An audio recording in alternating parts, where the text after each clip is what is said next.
Hello and welcome to today's episode of Bushcraft and Prepping Podcast with me, Josh Johnston. Today's show we will be talking about prepping projects, and what you can prep for. So today's show is very prepping and preparedness orientated. So let's get on with the show.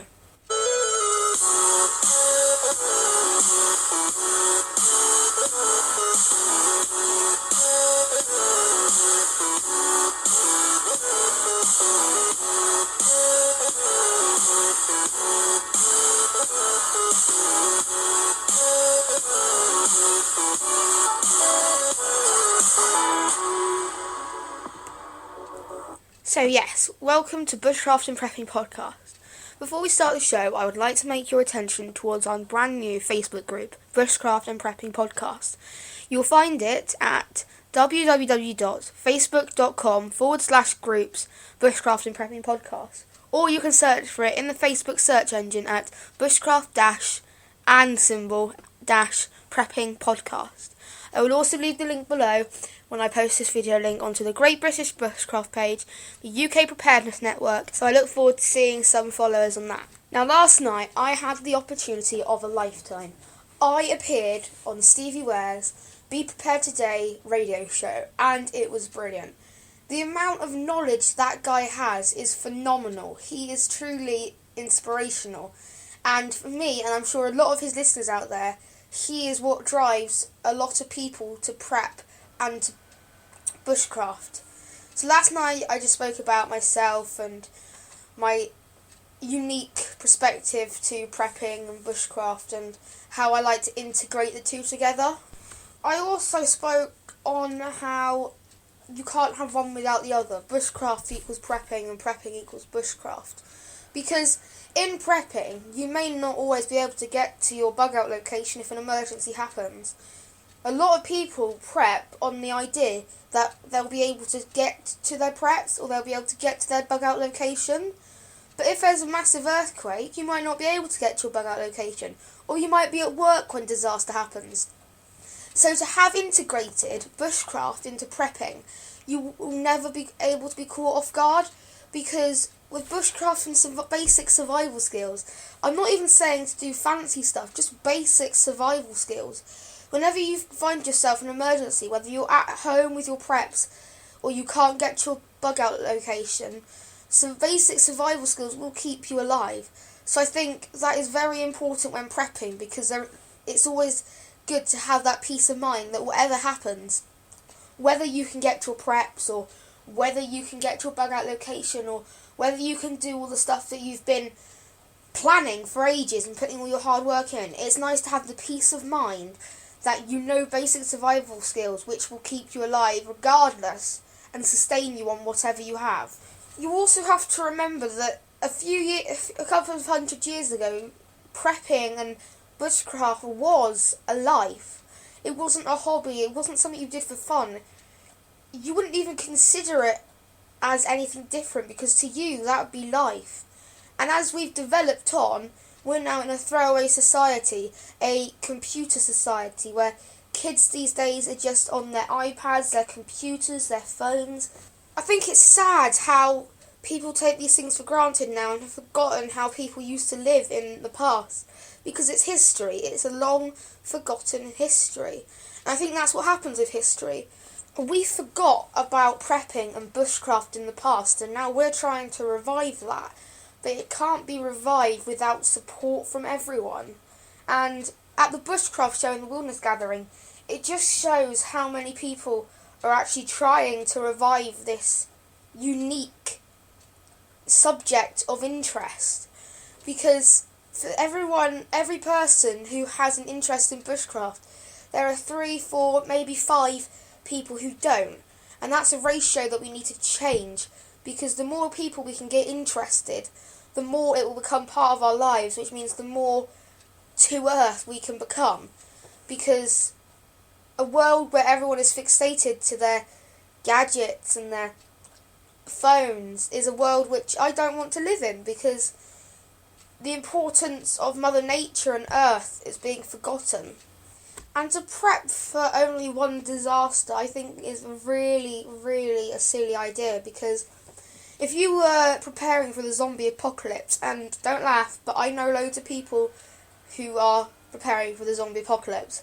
Search on YouTube how to survive the zombie apocalypse, and there are so many preppers on there talking about the zombie apocalypse. But preparing for that, if that doesn't happen, a freak weather event happens, your zombie-proof house won't protect you against Mother Nature. Your zombie-killing gun or whatever won't help you fight the winds of above. So you kind of have to keep a broad and open mind to whatever can happen and prep for disasters on a whole instead of prep for certain emergencies, because chances are what you prep for isn't going to be what happens. That's the luck of the human race, really. You get the complete opposite of what you're hoping for. Although I am quite intrigued to see what you all are prepping for. So if you'd like to leave a comment on my Facebook page, then I'd be really grateful to see what perspective you're seeing all this on. Because I'm sure not all of you will have the same mindset as me, thinking that we should be preparing for everything. I'm sure a lot of you out there are thinking, oh, Josh, don't be silly, you have to prepare for something.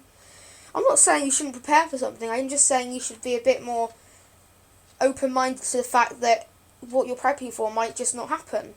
But I guess that comes down to preference, so to influence that, for me to try and influence that is pointless, because people out there will think certain things are going to be happening, and that's fine. I'm just saying, think about what if that doesn't happen, then what are you going to do? I want to talk a bit more about knives this week. Last year I spoke about kids and knives, and that got some good feedback. But I want to talk about good knives to buy that are cheap but still do their job, because prepping a bushcraft always isn't about having the most expensive kit.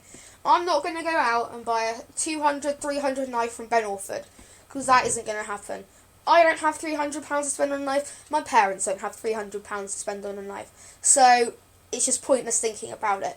But there are cheap knives online where you can buy that do their job and are decent. I've recently bought a knife from Springfield's, and it was pretty good. Considering it was only £2 something, it was pretty good. I was expecting it to be cheap, crap, horrible to hold, but I was wrong. It wasn't, okay, it was cheap, but it wasn't crap, and it was definitely a nice hold to it. And the thing with this knife is that you can use it in different purposes. You can use it for food prep, bearing in mind you take off the paracord handle. You can attach it to sticks and create spears. It has loads of different purposes that will be able to help you in a prepping emergency or a survival situation. As well as Springfield's at the moment, AliExpress are offering some cheap knives. They've got from Brownings to folding knives to fold and lock, all variety. And if you're looking for a knife under 20 quid, from the price range of £2 to £18, I think they range from, it's a nice little site. Yes, it's from China. Yes, it will take 2 to 3 weeks to come. But no, it's not rubbish. People seem to associate Chinese-made products to cheap rubbish, but really it's not. They may be a bit smaller, but they still do their job. The Browning is very nice to hold, very sharp, good for carving, whereas a tactical knife is good for, I don't know, whatever you would use a tactical knife for. Obviously people use knives for different things. So AliExpress is a good site to go and have a look on if you have the time. I'd highly recommend it. So next we're going to be talking about prepping projects and different type of preps. At the moment I'm involved in 3 main prepping projects. I'm in the middle of creating a cold meat smoker, which all you need is a stick to use as a post, 2 empty oil cans / drums from the local chip shop or kebab shop. They're happy to give them away for free. They just want to get rid of them. So you need also some aluminium duct, heating duct, preferably quite big in diameter, and quite long because you need to bend it so it doesn't get hot. But apart from that, you don't really need anything. You just have to put 2 holes in the top of each one, suspend one off the ground, put the tube in, and then have a little fire to heat it. For a first prepping project, I would highly recommend you look at a meat smoker, whether that be hot or cold, because it is a basic, simple, easy, but efficient prepping project. So another one of the projects that I'm taking part in at the moment is can stoves. They're easy to make, you can get them from anywhere. Cans from Coke, vegetable, tomato soup, any of those you can just reuse and turn into can stoves. Obviously, I'm sure online, on Instructables, there will be how to make a can stove. But that's a project that at the moment I'm doing with my dad, and we're trying to make as many as we can because we can always be able to use them. And it's a good way to reuse and reuse and reuse instead of throwing away, because we live in a very throwaway society nowadays. My last project is solar cooker. I've brought a few solar magnifying firelighter cards, credit card size, off of eBay. I think it was £2 something for 5, and they are quite good. You have to be quite careful with them though, because you could start fire quite easily, so be careful. But what I'm trying to do is mount them, create a wooden frame and a little tilt mechanism, so I can move it to be in direct contact with the sun and be able to cook or heat up whatever I need. So I'd be able to use this to cook food, well obviously cook meat.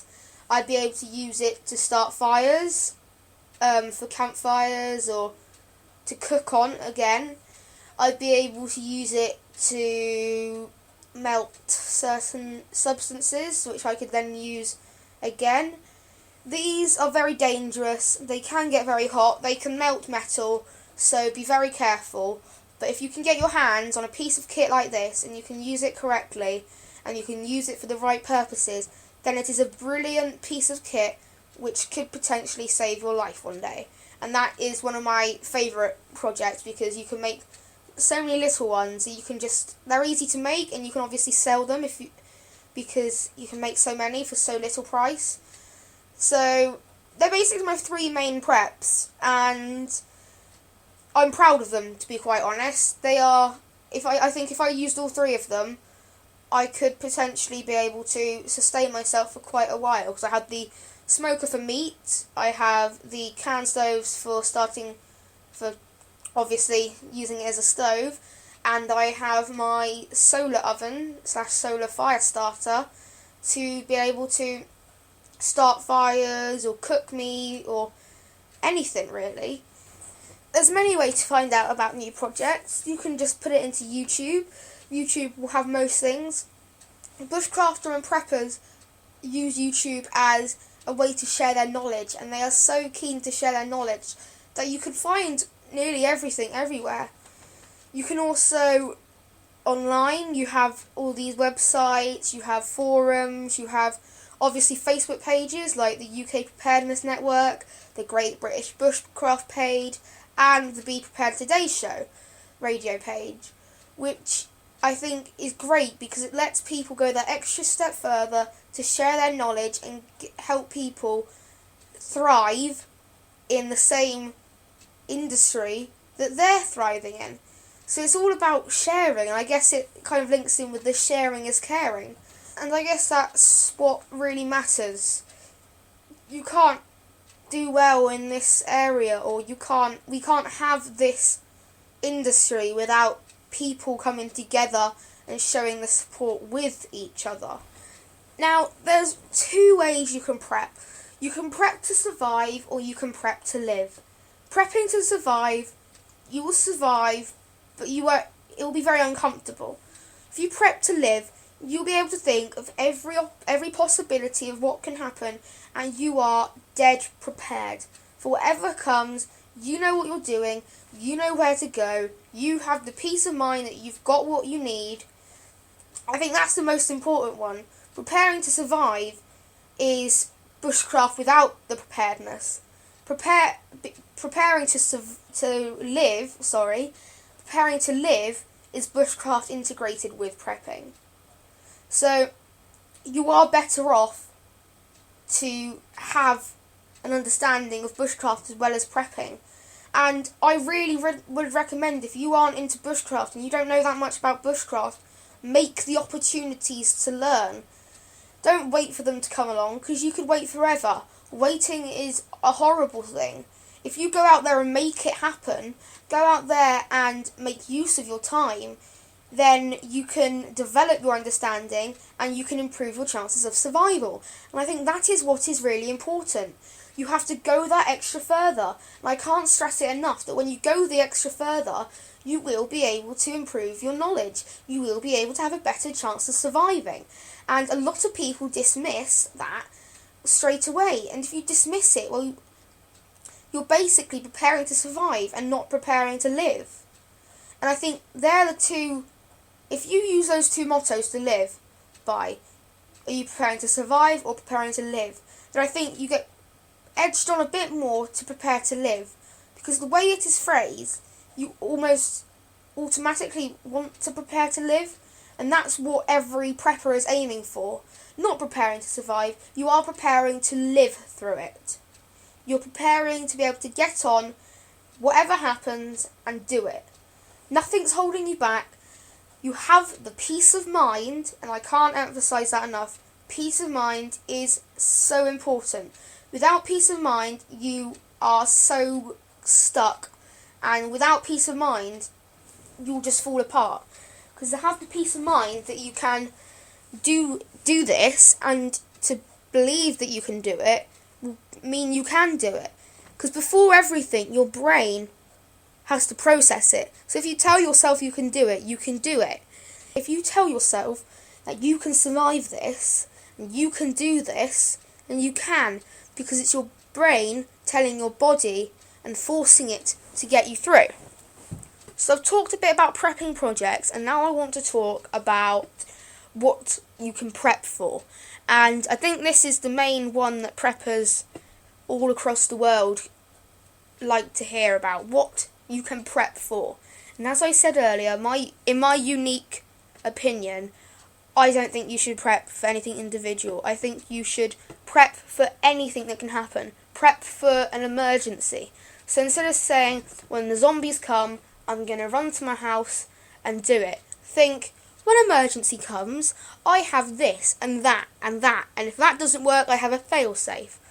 If you have the backup plan and you have the basically way out of any situation, then you can improve your chances of survival much more than preparing for one particular thing. But as I said earlier, there are people who do prep for certain things. So I'm going to go over a list of some of the things that people will prep for out there. And then I'm going to talk about the most common ones, the most likely ones to happen, and then we're going to take it from there. So there are loads of things you can prep for, and the list is quite long. So there's hurricanes, natural weather disasters, riots, economy collapse, invasion, world wars, typhoons, tsunamis, earthquakes, even volcanoes people are prepping for. But on these programs, they always seem to say not likely to happen, but maybe that is a conspiracy theory in itself. So, riots. The London riots the other year, they were pretty bad, right? Shops on fire, people dying. So, if that was to happen again, but on a larger scale, then where would we be? So, I guess that is a main one that people do prep for these days, because it is likely to happen, because we've seen it happen. As well as world wars. World War III could be just around our corner. Now with the bombing of ISIS, we could have so many enemies, and World War III is likely to happen at some point in the next 100 years. So, what else can we expect to happen? Well, weather disasters. We've seen a few of them happening soon, and it's only a matter of time until a weather disaster on a much larger scale happens. We've seen the hurricanes in America loads recently. And England's always getting the tail effect. But what happens when we don't get the tail effect? And we don't get the aftermath? And we get the hurricane itself? what happens then? Because that is likely to happen. Not zombie apocalypse, not fire raining from the sky and the sun engulfing us tomorrow. We need to think of the things that are likely to happen and take consideration for them. If I was to do my most three prepping shortlisted, if I was prepping for individual events, which I'm not, but if I was, I would choose World War III, obviously London riots and economy collapse. We're in a very unsteady economy at the moment. We've got demands from all over the place asking for 2 billion euro bills. And if we're giving all this money away to the EU and we're investing all this money into a new bridge, then we're going to have an economy collapse. We've been in a recession before, we managed to get out of it, but what happens when we go back in and get worse and worse and worse? Because our country is giving all the money that we have to people who don't deserve it. Our benefit system is all wrong. Our system of money is wrong.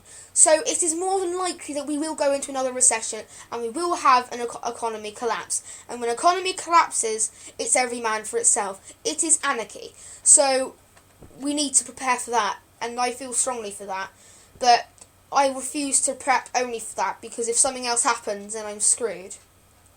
And London riots. It doesn't have to be in London, but that could relate very well much in to economy collapse. Riots happened in London a few years ago, and it was probably one of the worst riots our country has ever seen. People died, shops on fire. So if that comes to a place near you, you want to be able to survive that. There is a basic prepping stage by stage, the typical prepping. Firearms, stockpiling food, but it's also intelligence.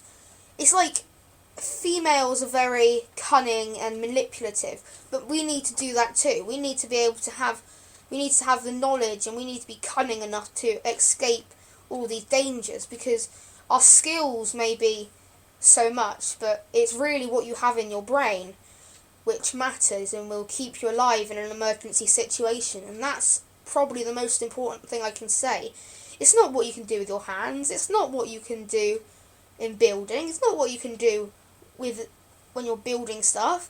It's what you have in your head. It's what you have up here, me pointing to my head. It's what you know and what you can... Because every emergency, you're going to learn stuff. You're going to learn what to do.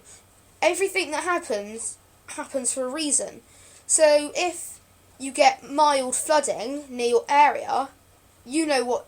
It will help your knowledge in flooding and maybe improve your chances when a big flood comes along. So everything that happens in your life will have an improvement on your prepping. And I'm sitting here today and it's raining, and I'm thinking, ooh, rain is water. And what happened the other year at Christmas? Floods everywhere. And I bet you something in your day-to-day will increase your knowledge and increase your chances of survival in a prepping situation. Because you learn every day, and that is the beauty of life. Everything you see can educate you. Anything. Even looking at a blade of grass in some way could educate someone somewhere in this world.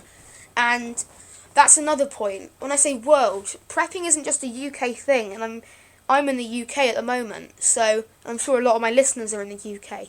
But it's also in the world, so it's a topic and an interest that everyone across the world needs to take into consideration. And we're lucky. We have unlimited water. We have food off our shelves. We have enough food to throw away.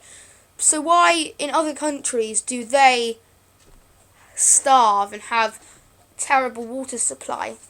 And I guess when we look at that, it tells us how lucky we are and how much we need to prepare to keep our beautiful country going. Because once we lose hope and once we lose our peace of mind, then we can say goodbye to our country, we can say goodbye to our economy, we can say goodbye to ourselves. Being in the prepping community and the bushcraft community gives you less reason to be unhappy with other people. It is a happy environment and a happy place to be. The amount of support and the amount of comments and posts you get on these Facebook pages, Great British Bushcraft page, the Preparedness Network, and the Be Prepared Today show.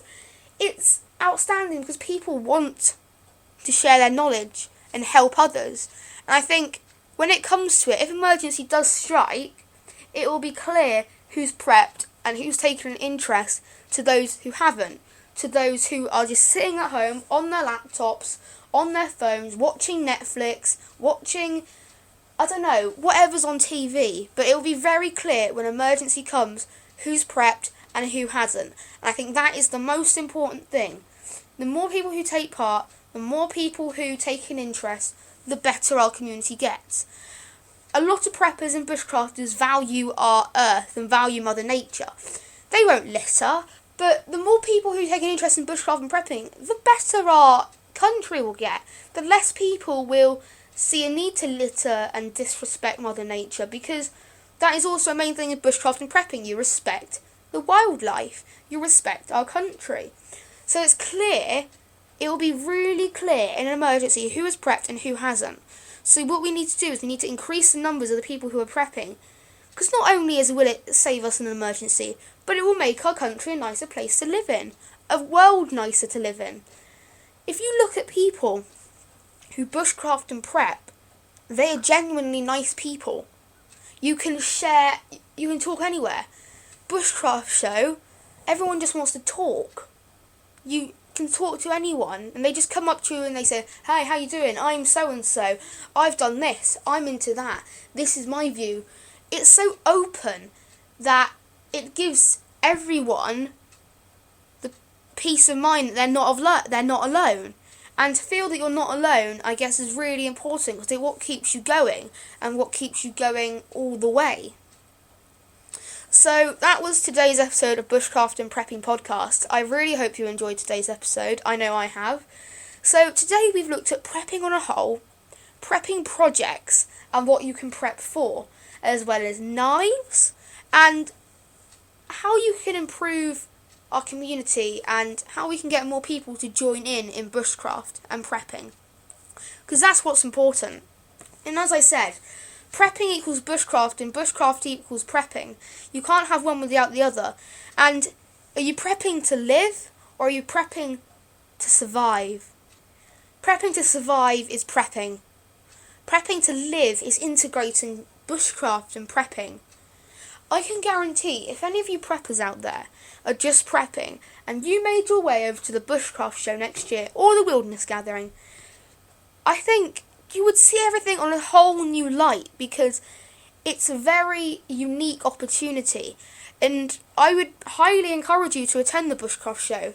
Even if you live all the way half across the world, I would recommend you get a plane down or a boat down and you stay the weekend at the Bushcraft show, because that is where you get your knowledge. You can get knowledge from YouTube, you can pass down knowledge, but when you have a community come together in a place like the Bushcraft show or the Wilderness Gathering, that is where you learn most. So, thank you for listening today. I really hope you've enjoyed today's show, as I said earlier, and don't forget to check out our Facebook page, Bushcraft-and Prepping Podcast. I will post pictures and links and statuses of everything I've talked about in the show, so you can have a look for yourself, and I will keep that updated, and feel free to post. Once again, thanks for listening, and I will see you next week on Thursday.